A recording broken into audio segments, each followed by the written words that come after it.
Hello, my name is Cherie, and today we're going to be talking about non-sewing related items for the sewing room.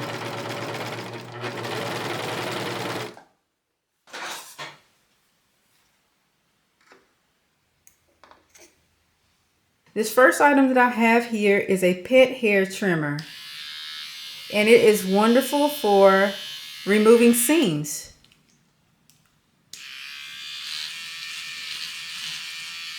I really love this because you can remove serged edges and also regular threads on regular seams without damaging or marring your fabric. So it's really great, and it's actually cheaper than buying the electric trimmers that you get that are specifically for sewing.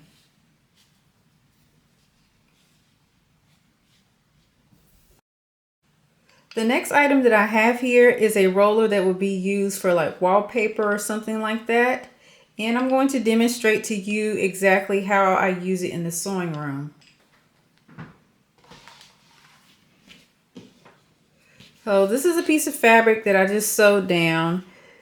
And I want to press out this seam, but I don't want to get out my iron to do it. So I will use this right here to roll this seam flat.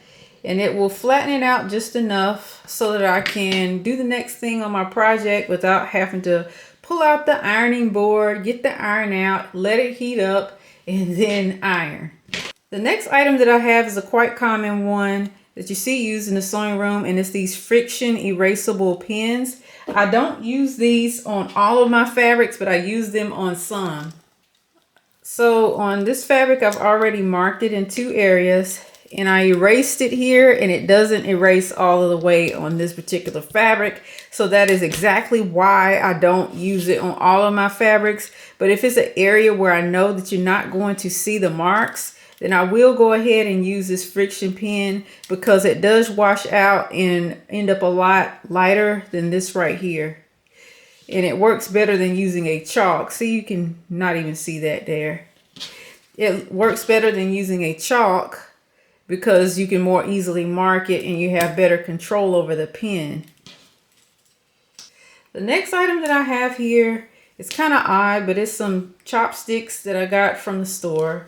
And these chopsticks are typically used for turning points. So this is a little sample piece of fabric that I have here. And these corners need to be turned out so that they're nice and sharp. So what I'll do is stick my little chopstick in here and just use it as a point turner. I know some people use the purple thing, but the purple thing costs a whole lot more than just using this right here to turn those corners out.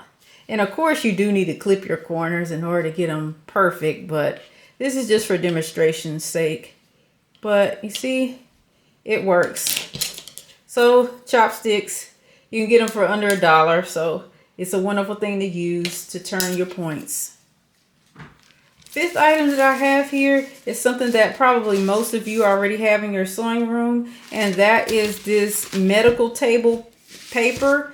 And I use this for sketching out or tracing off patterns.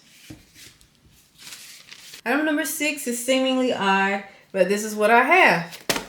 And it's just little pieces of cardboard that I've cut out of boxes that I've gotten in the mail. And here's how I use this.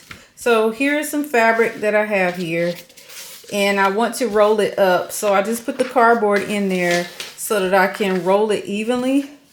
And I actually place all of my fabric that I have on a bookshelf. All of them are rolled in this right here, and it just makes it easy to store all of my fabric. This right here is probably one of my most used items in the sewing room. The first way that I use it is as follows. So let's say I have a design stitched out on my embroidery machine, this little square, and I want to put a wording on here that says "What's up." I would take my painter's tape, put it on my "What's up" sign, and then align this where I wanted it to be, and then just tape it down and take it over to my embroidery machine. And then I would make sure that my embroidery machine was lined up with the crosshairs of this design, and then it will be perfectly aligned as I wanted it in my embroidery machine. And once I got ready to embroider, I would just tear this off without any damage to my fabric, and then just stitch out the design without a problem. So that is one of the ways that I use this tape. The secondary way that I use this tape is I use it to mark on my machine. So if I am working on a project and none of these lines here are sufficient for my sewing project, and I wanted to actually line up my stitches along here, then I would place the painter's tape all the way out here and then align my fabric with that painter's tape. Item number 8 is this Elmer's glue, and I use it to temporarily glue two pieces of fabric together. I primarily use this with quilting. Just stick them together temporarily, and then I go over to my sewing machine and stitch it all together. Now, when you do use your glue stick, you make sure that it is acid-free, photo-safe, and non-toxic so that it won't damage your fabric in any way, shape, or form. And I always like to make sure that I get clear, because I don't know what some of those colored kinds will do to my fabric, if it will stain it or what. So I just don't take that chance. Press and seal is another item that I frequently use in my sewing room. Now, this item is a little bit controversial because it doesn't tear away easily.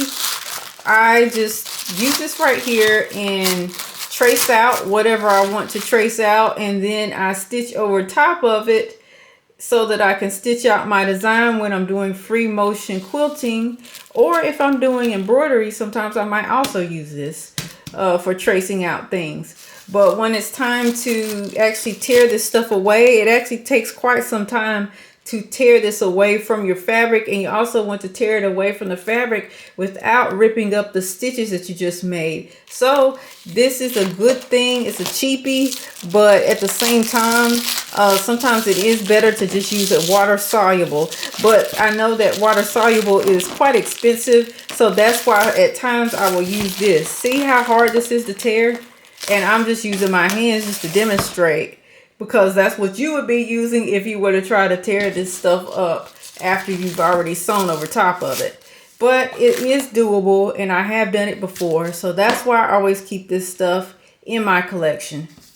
The caliper is another tool that I use virtually every single day, and I use this to measure different things because it has millimeter measurements on it and also inches. And this is especially helpful for when you want to measure the size of buttons, because certain sewing patterns do ask for specific button sizes, and it's good to be able to measure the diameter of those buttons before you put them on your garment. These are all the non-sewing related items that I have in my sewing room, but what do you have in yours? Please let me know down in the comment section below, because I would love to hear from you. Also, please do subscribe and give this video a thumbs up. Thanks for watching. Please like, comment, and subscribe to receive more sewing related content. Peace.